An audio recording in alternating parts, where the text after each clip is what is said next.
का हो या फिर किसी भी सब्जेक्ट का अगर जो होगा तो सभी विगत परीक्षाओं में पूछा गया प्रश्न ही हम लेकर के आएंगे।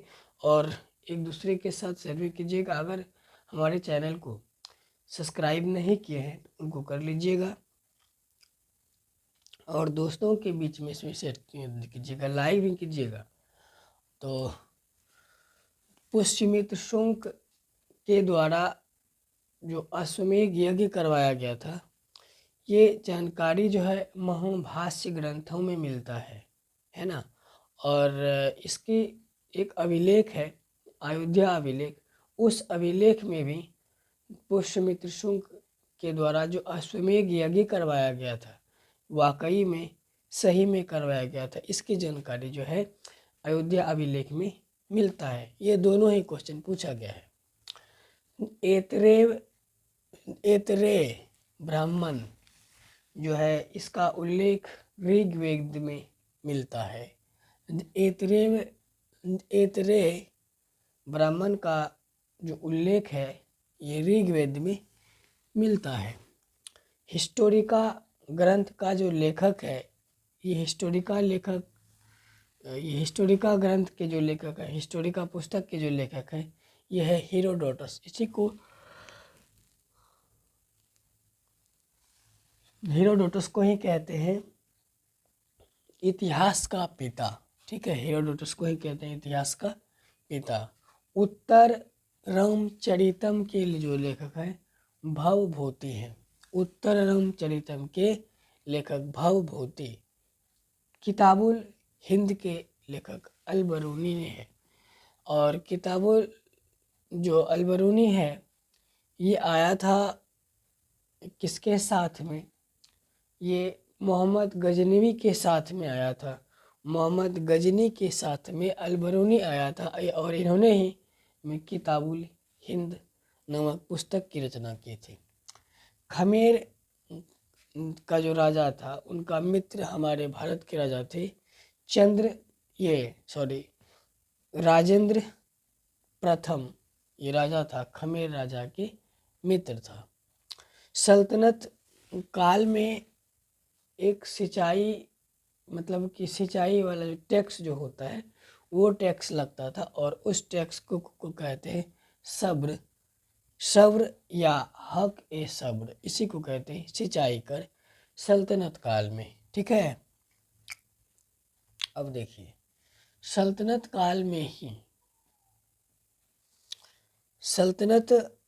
में ही ये अलाउद्दीन खिलजी ने गुजरात को दिल्ली में मिला दिया था जीत करके, है ना। गुजरात को दिल्ली में सल्तनत काल में इसको मिला लिया था ये अलाउद्दीन खिलजी ने। ठीक है, नायब ए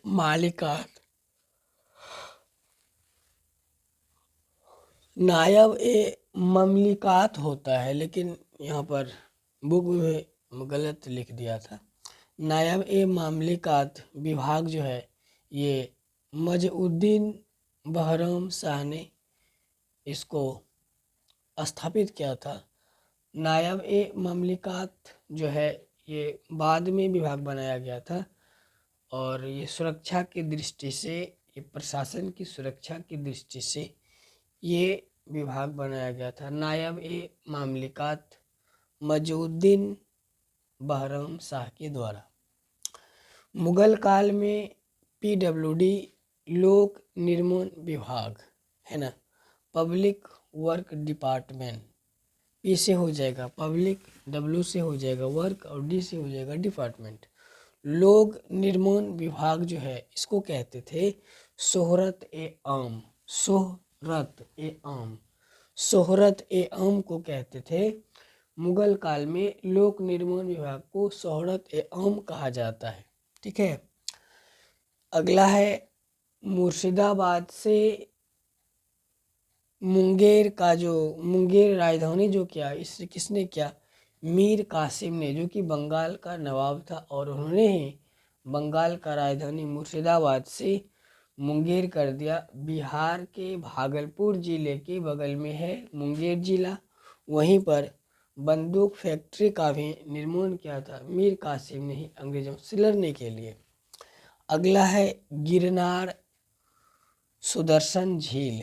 गिरनार सुदर्शन झील का निर्माण जो है चंद्रगुप्त मौर्य ने किया था, जो कि मुगल साम्राज्य के संस्थापक थे चंद्रगुप्त मौर्य, है ना।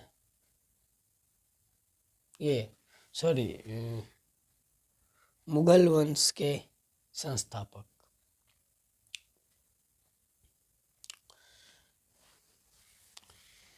इंडिका नामक पुस्तक, इंडिका नामक पुस्तक जो है मेगास्थनी जी ने लिखा है।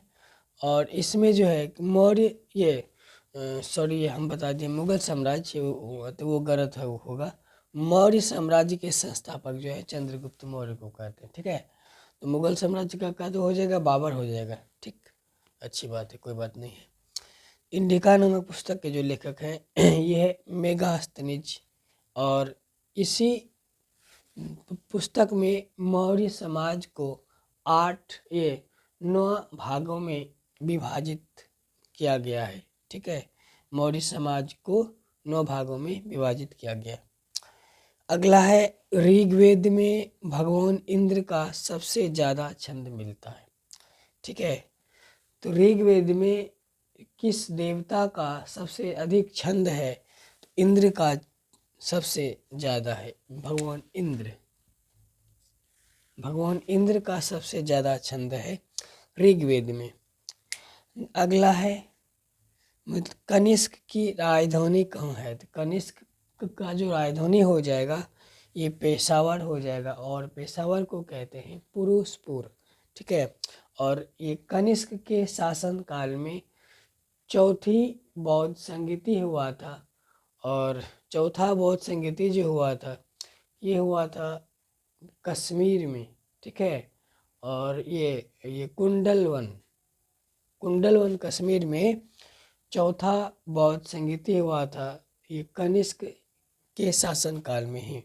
और कनिष्क की राजधानी जो है ये पुरुषपुर है, ये पेशावर है। अगला है कांचीपुरम कैलाश मंदिर। कैलाश मंदिर 2 गो है, एक तो है कांचीपुरम कैलाश मंदिर, एक गो है एलोरा का कैलाश मंदिर। तो कांचीपुरम कैलाश मंदिर का जो निर्माण है नरसिंह वर्मन द्वितीय, नरसिंह वर्मन द्वितीय जो है ये पल्लव वंश के राजा हैं। पल्लव वंश के राजा नरसिंह वर्मन द्वितीय ने कांचीपुरम कैलाश मंदिर का निर्माण कराया है। अगला है एलोरा का कैलाश मंदिर। एलोरा का कैलाश मंदिर जो कि महाराष्ट्र में और महाराष्ट्र के औरंगाबाद में स्थित है। ये राष्ट्रकूट शासक, ये राष्ट्रकूट वंश के राजा कृष्ण प्रथम ने बनाया था। कृष्ण प्रथम ने कैलाश मंदिर बनाया था, एलोरा का कैलाश मंदिर, जो कि 20 रुपये के नोट पर छपा हुआ है। ये कैलाश है ना, एलोरा का कैलाश मंदिर जो है 20 रुपये के नोट पर छपा हुआ है। तो ये राष्ट्रकूट शासक कृष्ण प्रथम ने एलोरा का कैलाश मंदिर बनाया। और इसकी सबसे बड़ी खास बात यह है कि ये कैलाश मंदिर जो बनाया गया है, कैलाश मंदिर एक ही पत्थर को ऊपर से काटते काटते नीचे की तरफ बनाया गया, इसकी यही खासियत है। और ये कैलाश मंदिर को द्रविड़ शैली में बनाया गया है ना। किस शैली में बनाया गया है? द्रविड़ शैली में बनाया गया। अगला है वैदिक काल में ये पनी समुदाय का क्या काम था? देखिए वैदिक काल में पनी समुदाय का व्यापार करना इसका मुख्य कार्य था। व्यापार करना मतलब कि किसी वस्तु को खरीद करके किसी वस्तु को बेचना, उसी को कहते हैं व्यापार। वैदिक काल में पनी समुदाय का उसका मुख्य काम था व्यापार करना, ठीक है। अगला है ऋग्वेद में पुत्री के लिए दुहिता शब्द का अर्थ क्या होता है? देखिए ऋग्वेद में पुत्री मतलब पुत्री के लिए दुहिता शब्द का अर्थ होता है गाय का दोहन करने वाली, गाय को दुहने वाली, है ना पुहिता। ये दुहिता शब्द का अर्थ होता है पुत्री के लिए ऋग्वेद में। अगला है संगम युग में तमिलों का देवता कौन है? तो संगम युग में तमिलों का जो देवता है मुरुगन है। संगम युग में तमिलों का देवता है मुरुगन। अब देखिए अगला है चोल राजा शैव मत के संरक्षक थे। तो क्वेश्चन पूछा जाएगा कि चोल राजा मतलब किस मत के संरक्षक थे? शैव मत के संरक्षक थे चोल राजा। अगला है मोहम्मद बिन तुगलक। मोहम्मद बिन तुगलक का सिक्का, मोहम्मद बिन तुगलक ने जो सिक्का चलाते थे उस समय किस किस धातु के बने होते थे? तो उस समय उसका जो सिक्का था उसका सिक्का था या तो पीतल का या तांबा का, दोनों दिया हुआ है।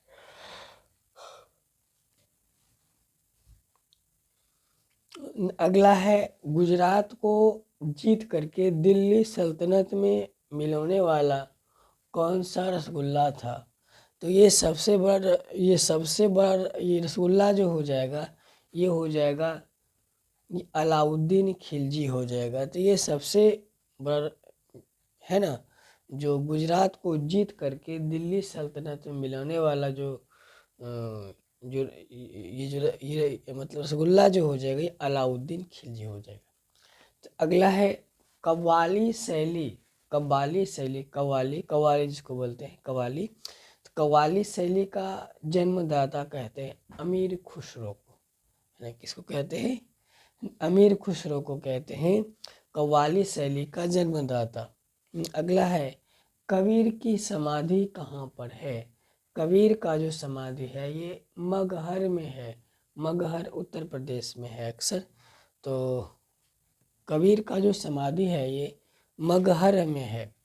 अगला है अकबरनामा के लेखक जो अबुल फजल जी हैं। अकबरनामा के लेखक अबुल फजल की हत्या किसने किया था?